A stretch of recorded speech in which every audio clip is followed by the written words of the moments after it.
Mga boss, galit din ba mga kasalubong mo dahil mataas ang headlight ng ADV 160 mo kahit naka-low beam lang?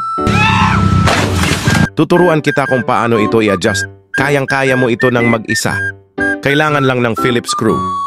Dapat ay mahaba ang gagamitin para hindi masyadong mahirapan. Punta tayo dito sa kaliwang bahagi ng motor. Nasa ilalim ng headlight ang kailangang pihitin.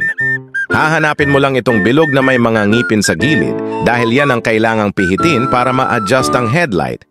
At ganyan dapat ang pwesto ng screw at pipihitin mo ito pa clockwise upang bumaba ang headlight. Kailangan mo lang ng mahabang pasensya at lakas dahil medyo matagal mo ito kailangan pihitin. Ganito magiging itsura pagkatapos mong pihitin ang ilaw sa kaliwa.